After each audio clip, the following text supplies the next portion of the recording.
your girl Jesha, and today we're back with another video. Oke, jadi di video kali ini aku mau jelasin tentang 5 culture. Ya, jadi hari ini aku mau jelasin tentang 5 culture shocks yang aku alamin ketika aku pindah dari Indonesia ke Perth. Aku sendiri datangnya dari Jakarta, ibu kotanya Indonesia, yang kotanya itu lebih rame, dan sini pindah ke Perth yang lebih sepi. Jadi pasti ada perbedaan-perbedaan yang aku alamin ketika pindah. Setiap orang pasti harus beradaptasi dulu ketika pindah dari suatu tempat ke tempat lain. Di sini aku mau jelasin 5 hal. 5. Yang pertama adalah waktu pertama kali aku datang ke sini, aku selalu convert semua harga-harga di sini ke rupiah dulu. Jadi sekarang $1 Australia itu sekitar 9.800-an, jadi kurang lebih sekitar 10.000 lah ya. Jadi pertama aku datang ke sini, aku convert semua harga-harga di sini ke rupiah. Jadi terkesannya tuh mahal banget. Misalnya aku mau beli makan di mall, yang harga paling murah, yang udah paling diskon, itu tuh kayak sekitar $5 atau sekitar 50.000 rupiah. Dan kadang aku mikir, aku bener-bener butuh ini nggak ya? Harga 50.000 kayak gitu. Susu di sini 2 liter itu fresh milk sekitar 30 ribuan, harga telur 12 butir juga sekitar 30 ribuan.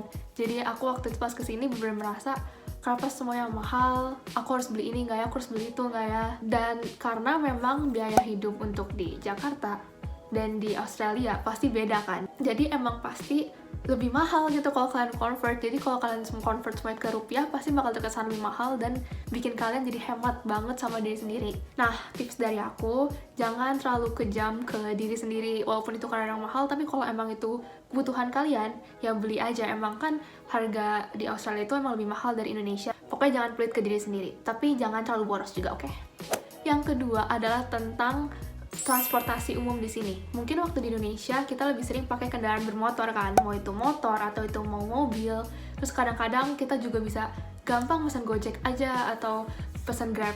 Nah, kalau di sini sebenarnya bisa pesan namanya Uber, tapi itu harganya mahal banget. Nah, jadi kalian kalau di sini itu manfaatin transportasi umum yang ada. Kalau di Perth kita punya bus dan juga kereta. Aku sih lebih sering pakai bus karena bus itu lebih menjangkau ke tempat-tempat yang kita mau tuju. Kalau kereta itu cuma ke stasiun-stasiun besarnya aja. Dan dari sini aku juga jadi belajar untuk jadi orang tuh harus lebih tepat waktu, karena kalau bus atau kereta itu ada jadwal-jadwalnya kan, dan sekalinya kita ketinggalan bus atau kereta, kita harus tunggu lagi lama, dan itu bisa bikin kita telat ke sekolah atau ke acara penting. Dan naik kendaraan umum itu menurut aku juga sangat berdampak positif untuk lingkungan karena mengurangi polusi, ya kan. Kalau di Indonesia aku ngerasa, terutama di Jakarta ya, di tempat aku tinggal, polusinya tuh banyak banget, sampai asap kendaraannya tuh bikin langitnya jadi abu-abu gitu. Kalau di sini tuh bener-bener langitnya masih biru, segar, karena orang-orang di sini lebih milih pakai kendaraan umum dibanding naik mobil-mobil gitu. Ya, jadi aku sendiri ngerasain perbedaan itu banget, karena waktu di Jakarta aku kemana-mana naik mobil atau motor, dan di sini aku harus kemana-mana naik bus dan juga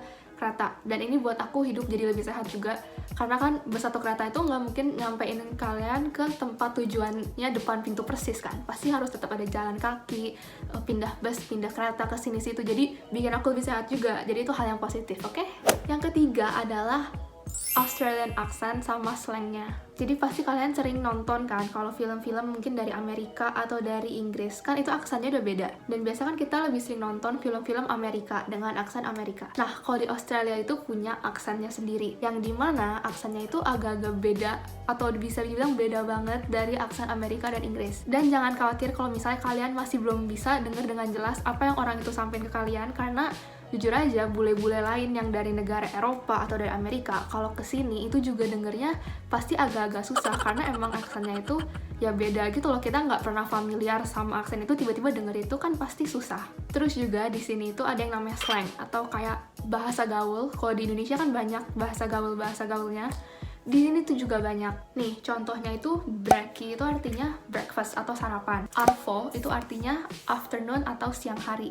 Dan kalau arvo itu artinya this afternoon atau siang ini. Jadi jangan kaget kalau misalnya kalian pertama kali kesini terus udah banyak banget orang-orang yang bakal ngomong pakai kata-kata yang kalian gak pernah denger sebelumnya, atau vocab-vocab baru yang kalian unfamiliar, karena itu mungkin slang sini. Dan jangan malu untuk tanya ke mereka, itu apa artinya. Kalau kalian kurang ngerti, tanya aja, karena mereka gak akan merasa tersinggung.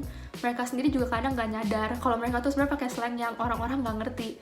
Jadi gak apa-apa, tanya aja, mereka di sini baik-baik dan akan ngebantu kalian kalau kalian gak ngerti. Yang keempat adalah tentang cara bersosialisasi di Australia. Jadi mereka itu ada positifnya, dan aku ngerasa ada yang negatifnya untuk aku sendiri. Positifnya, mereka di sini tuh ramah-ramah banget, kayak bener-bener ramah. Mungkin kalau di Indonesia juga terkenal orangnya ramah-ramah kan, tapi kalau di Jakarta, jujur aku sendiri kurang ngerasain itu. Kalau di sini, misalnya kalian lagi jalan kaki mau ke sekolah, di jalanan itu kalian kalau papasan sama orang, bisa dibilang hai, apa kabar, kayak ngobrol basa-basi gitu loh.